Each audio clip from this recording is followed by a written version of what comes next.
Let's turn the Bible to Mark chapter 2 if you got it. Mark chapter 2, and we're going to talk today in the way of Jesus. You know, we've been going through the way of Jesus and looking at the Jesus lifestyle, and there's 6 key principles, and here they are. Jesus was always truthful. He lived free, and he healed, and he spiritually and sometimes physically. He taught us to engage our neighbor, those far from God. He found his calling in a small group of people, and he always put the kingdom first. But today, we're going to talk about how Jesus was always practicing God's presence. He practiced the presence of God, and it was something that he did all the time. And specifically to that today, I'm going to talk to you about what I'm just calling God's secret weapon to overcome a disordered life.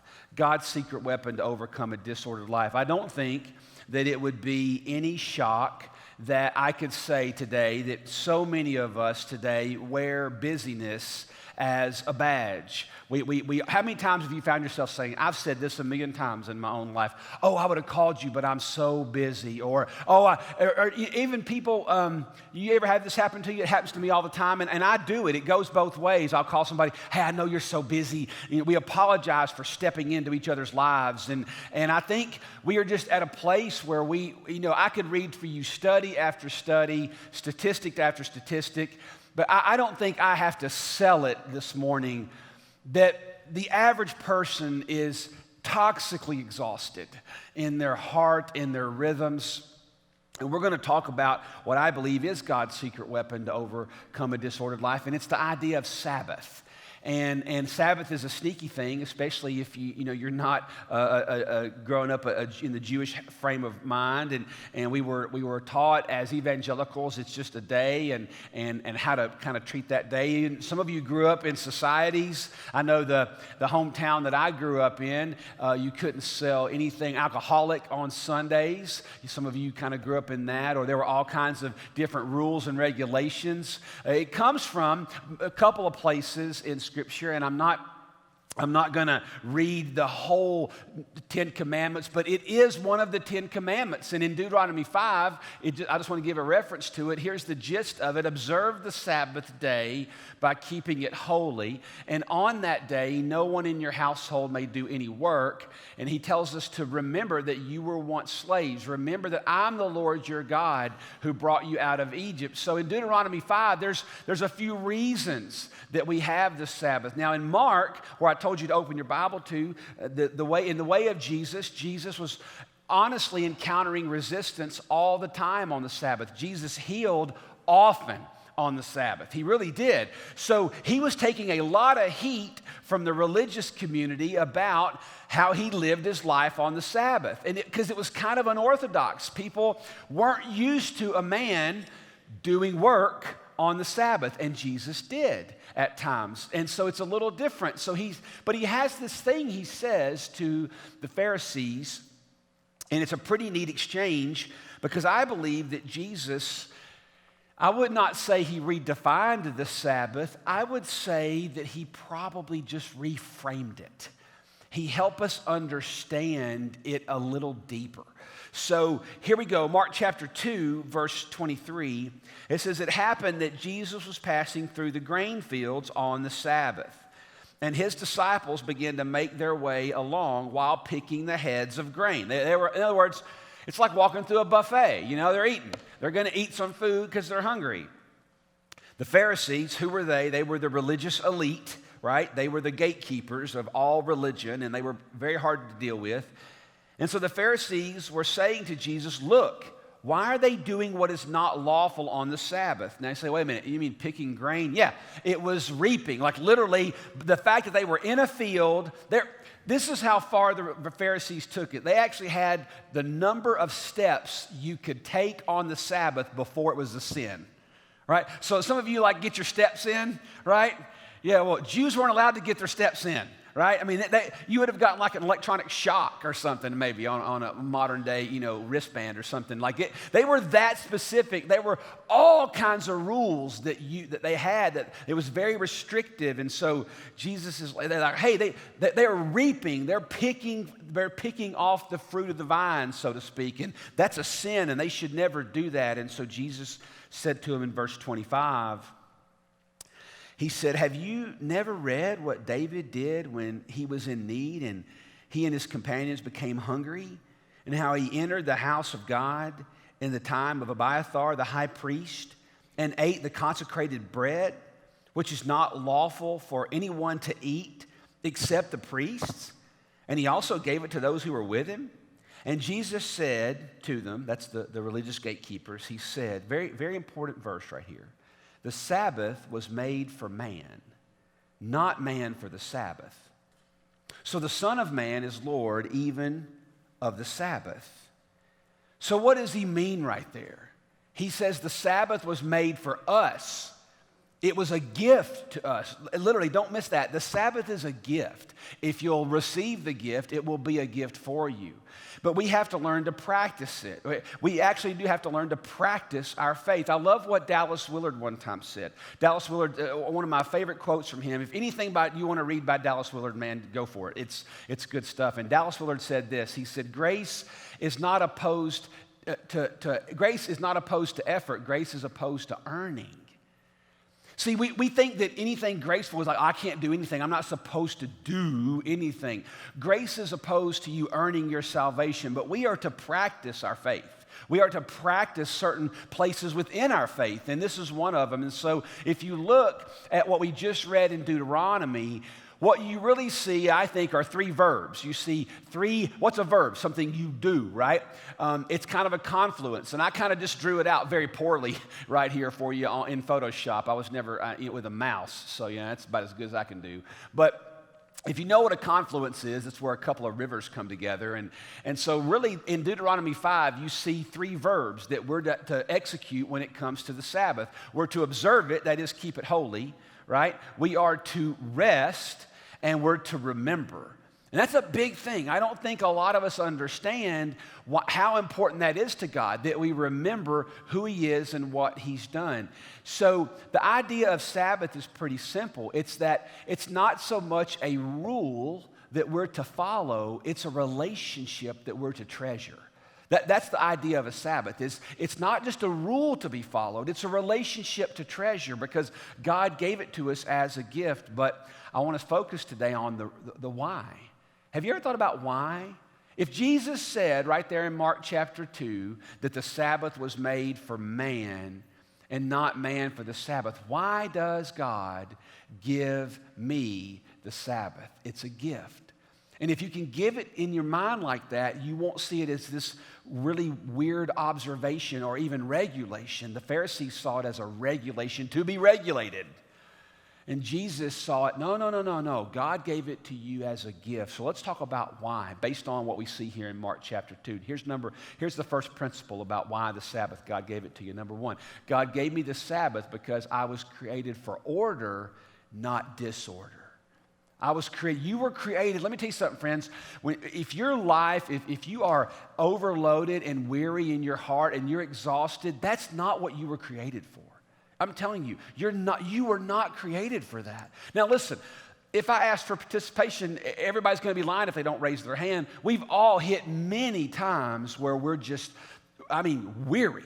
I'm not talking about sleepy, weary. We've all hit very exhausted times in our lives. And so what you see is that a lifestyle out of rhythm, a lifestyle of hurry isn't a disordered life, it's a disordered heart. And so we have to get to that place where we understand that God did give us a way out of this, and it's called the Sabbath. So you were created. So think about this.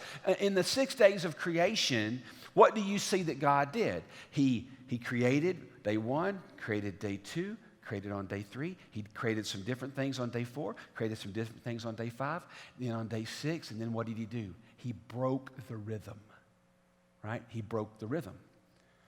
So if God does that, he does it for a reason. So what do you see? Even by the installation of a 7-day week, we kind of model our week around that. What happens right there? You got 6 days, stop. 6 days, stop. 6 days, stop. You see the cadence of that? There's a rhythm there. And God gave me that because I'm supposed to have a life of order. What Sabbath does is it resets. It resets a disordered life. And Jesus, I think that's what he was getting at when he said, no. This is a real gift for you. And every time I think of the Sabbath, when I get much into, I don't know why, but I always have this vision that comes back to me. It's a memory that I'll never forget. Growing up a kid, you heard how much, we grew up in a hunting family, and so we love to hunt and love being out in creation that way, and it's one of those things that's just part of it's fourth, fifth, sixth generation devoted outdoorsman, I guess you'd say, and didn't really have much of a choice. I guess I did have a choice. My dad wasn't too hard on making me do it, but boy, we sure did learn to love it. But if you grew up in a hunting family, if you didn't, it'd be hard for you to understand this. But if you like golf, well, then I can tell you, like, one of the bucket list holy grails of golf is getting to play at St. Andrews, where golf was created, right, where it started, or maybe getting to play at Augusta, or getting to play at Pebble Beach. Well, if you grew up in a hunting family, getting to hunt out west is a big deal. Getting to hunt in Montana or hunt in Wyoming or Idaho. And I remember my first out west hunt. I got to go to Oregon. And I was in my late 20s, maybe almost 30, and there was a church member who his dad, their family owned 30,000 acres in Oregon. I don't even want to think about the property taxes on that. Like, that's hard to fathom, right? 30,000 acres. And he said, hey, and his dad says, hey, if you want to come out and hunt our ranch, you should do it. And I said, are you, okay, I'm coming. Like, if you're in the South, we don't always mean it when we say y'all should come over. I mean, we don't always mean that, I don't know how it goes in Oregon, but you just extend, I'm on a plane, I'm buying a ticket within the next 30 minutes. You seriously mean that? He said, I'm serious, I mean it. So I went. And I got out there, and growing up in the South, we have hickory trees, we have hackberry trees, we have ridges, we have creeks, we have hollows or hollers, depending on what part of the state you grew up in. We have all kinds of different things. Out there, they have one tree. They're all green. And it was in the high desert of Oregon, which is central Oregon. And so the mountains in some ways were kind of inverted. You would look out across the plains, and we were mule deer hunting, and you would look out across the plains, and it just looked like scrub brush. And then you'd go every 100 yards, and there'd be a big canyon, like inverted, just canyons. And you're like, oh man. So you would have to traverse these canyons. Well, I don't know if how you would feel, but for me, at 30,000 acres, I knew I was going to get lost. I'm going to die on my first out west experience. They're never going to find me. They even had one canyon called Dead Man Canyon, and I'm like, hey, why'd y'all well, we found a dead man there one time. I'm like, oh, well, there's going to be two unless you stay with me. And I'm really good at land navigation, man. I am. There's a lot of things I'm not good at. I'm good at knowing where I'm at, and I did not know where I was often.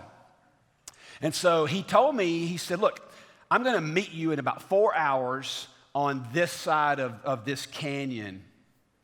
So I began, and every time I would go down in a canyon, I would come up and go, I don't exactly know where I'm at. I would go down, and it would take me an hour to climb out, and I'd be like, wow, it all looks the same. But there was one thing, I kind of knew the general direction, because he said head west, and so, west. There you go. That'll help you a lot, And I'm watching the sun, and I looked probably a half mile to a mile out, maybe 2 miles out, and I saw kind of like this. This is the Oregon, show this picture. This is the Oregon high desert. Now, those mountains were like tiny little drops in the distance. It looked like the very front of that picture, but I saw this little tree, and it looked a lot like that. It was just a scrub brush tree in the high desert prairie, and it was about maybe 1 to 2 miles out. And what I did was every time I would go in a canyon, I would come up, and I'd have to find that tree with my optics. And I would find that tree, and I would realign myself with that tree, and that was the heading, my GPS, and it always helped me get back on route. I used that tree every single time for hours as I would come up out of canyons, and it would line me up. And that's not what I think the Sabbath does. I think you go down in life, and when you find yourself out of rhythm, and you come up out of a dark place, or you come up out of a heavy place, or you come up out of a disoriented place or a season of life, what the Sabbath does is it reorients you, and that's really what I think about what it means to reset. Jesus gave me the Sabbath to reset order to a disordered lifetime. But there's another principle that I want to share with you, and that's that God gave me Sabbath to what I would say restore practical life. You say, what do you mean by that, Jason? To restore practical life. Well, if the Sabbath is a gift, I think this is why you see Jesus not freaking out that they were doing something that was unlawful on the Sabbath, because God didn't make that law.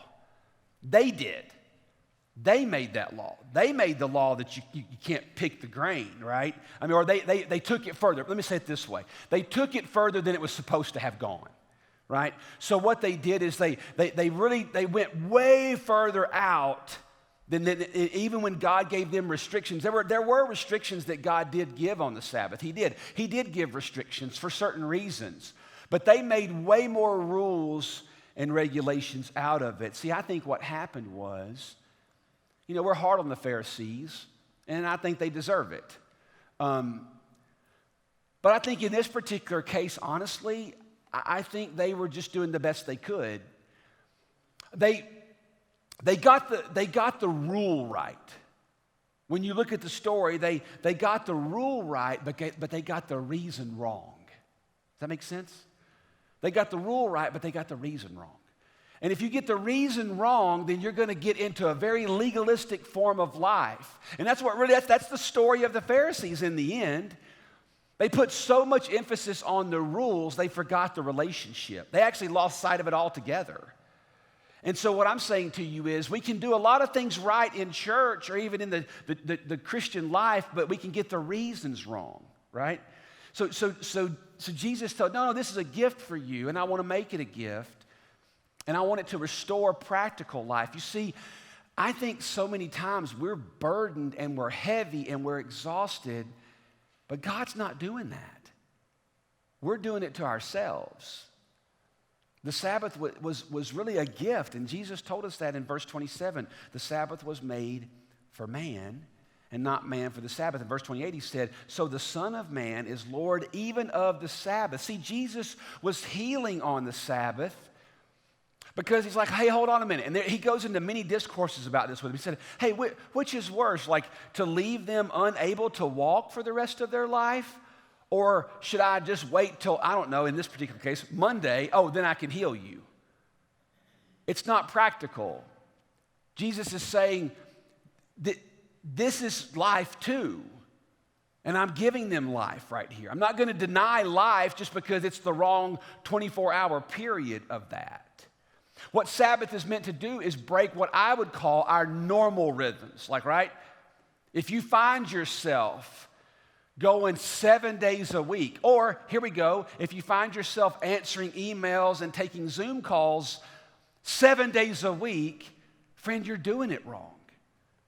Now, I didn't say that's never going to happen. I didn't say God's going to, hammer you because you have to go in on a call one day. But if you find yourself in a rhythm of doing that, your life is going to be disordered. I promise you. It's just going to be disordered. And let's be honest. All of us have been in that place. There's not a person in here that hasn't struggled with that. God really convicted me about a year ago. I'm serious, man. I don't preach this stuff unless it goes, through my life first. Unless I just don't like the principle, then I just preach at you. But it works. But for me, I mean, he really convicted me about a year ago about, hey, there's no Sabbath much in your life. And boy, I heard him. And since then, I have honored that. I really have. And yesterday, I tended to make sure that Saturday, I don't do normal church work, put it that way. I may work, I may do something, but I do things that are life-giving. And I think it's a way of restoration. Now I'm going to give you a third principle, though. God gave me the Sabbath to remind me of his providing nature. And that's what we see in Deuteronomy. Don't you find it interesting that in Deuteronomy at the very end, he attaches the Exodus to the Sabbath. Isn't that weird? Well, it's not really weird if you understand the reason that he's doing it. In Deuteronomy 5, he said, remember that I am the Lord your God. I am the Lord your God. Observe the Sabbath day, keep it holy. On that day, no one in your house should do any work. Remember that you were once slaves. You see, that idea is what the Hebrew would call Shabbat. And it very complicated word. It means stop. Right? It just means stop. Break the rhythm. And I will tell you this, Christian friends, and I say this with you, not from up here talking down, from out there among you. It's not a suggestion.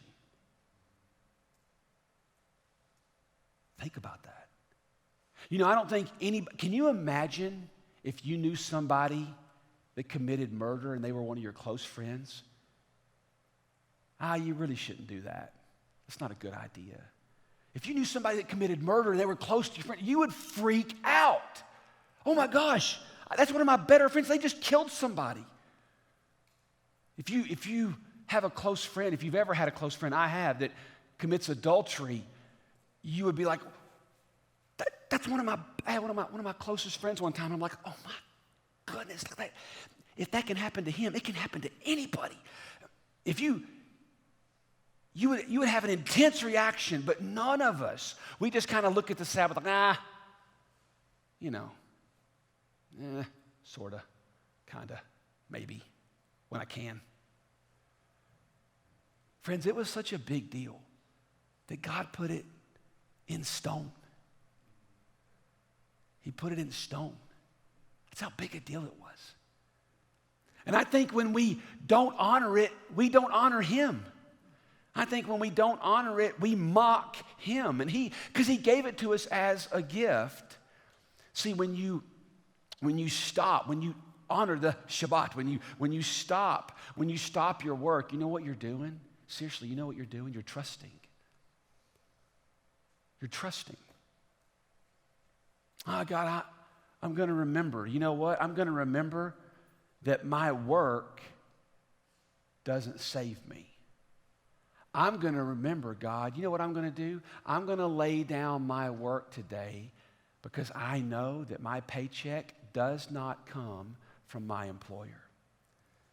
My paycheck comes from you.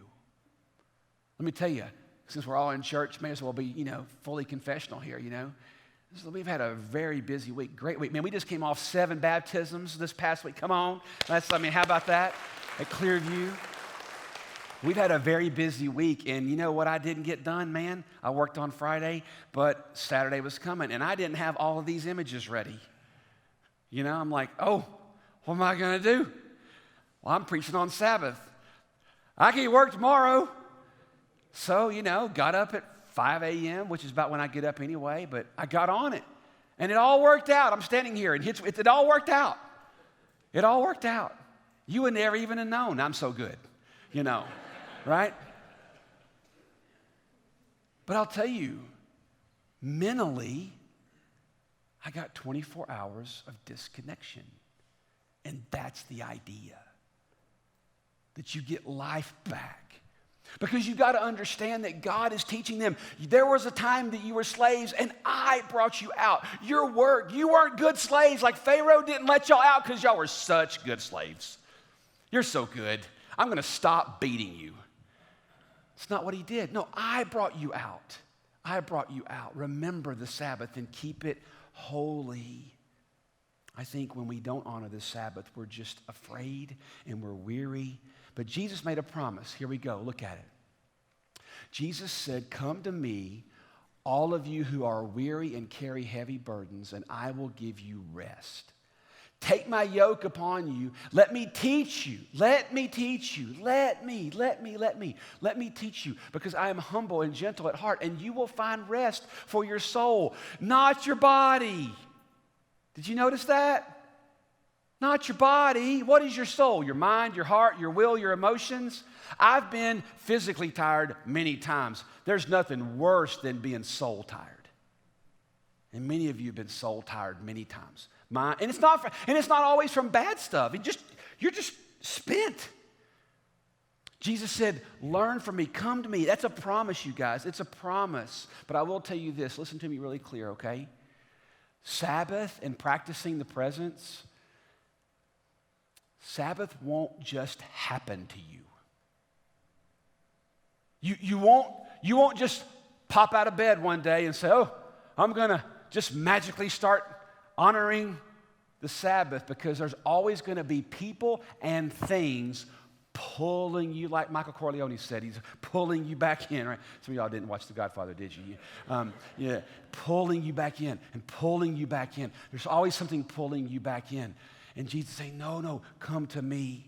Sabbath doesn't just happen to you. I think what happens is we got to let the Spirit reframe us, and you have to desire the reframing. Do you understand? You have to desire to be reframed. And that's what Jesus is getting at. It's a gift. But no gift is good unless you take it, right? No gift is good. Have you ever been given a gift that you didn't open? I think I've opened every gift ever given to me. It's meant to be opened. A gift is meant to be received. But it doesn't work unless you open the package. Jesus said, come to me, and I'll give you rest. If we want to be like Jesus, we're going to have to practice the presence of God. I love what theologian Walter Brueggemann said. He said, people who keep the Sabbath live all 7 days differently. They live all 7 days differently. Now, Jesus said it this way, come to me, all you who are weary and carry heavy burdens, and I'll give you rest. Let me teach you. You know what we call that? There's an old Baptist word we use for that. It's called lordship. Some of you that grew up in church might have heard that word when you were little. Lordship. It means he's Lord over every area. And for us to be people who, if you want to get close to God and you want to hear from God and you want to have joy, that's actually what Sabbath does for me more than anything. It's a joy restorer. It really does bring back joy. It's one of the tools, but it doesn't work unless I open the gift. You can't fall under it unless he's Lord of your life. And that's why I think he starts the verse of saying, come to me. He didn't say go to work more, carry more, but he did say, all of you who are exhausted, if you'll let me teach you, I can teach you a different way. I can teach you a different way. See, Jesus walked with God. It wasn't just an early morning prayer exercise, one and done. He's out the door, read his devotion, got his podcast and his coffee, bam, right? That's not what he did. He walked with God, and he practiced the presence as he did it. You know, it means a lot to us that you would come here today and be a part of who we are. It really does matter to us more than you might realize. Sometimes I think we underestimate the power we have to influence people. You know, if you would look around your world, you'd be amazed at how many people would receive what you have to say to them. You could be a digital missionary. You don't have to post everything on Facebook, or we're not asking you to go on your favorite social platform, but I would challenge you to look around your world. I guarantee you might have a friend, even in a different state or another part of the world. Something was said today, whether a sermon, a prayer, a song, something was said that could mean a lot to them. Man, send it to them. You'd be amazed at how much of a difference that could make.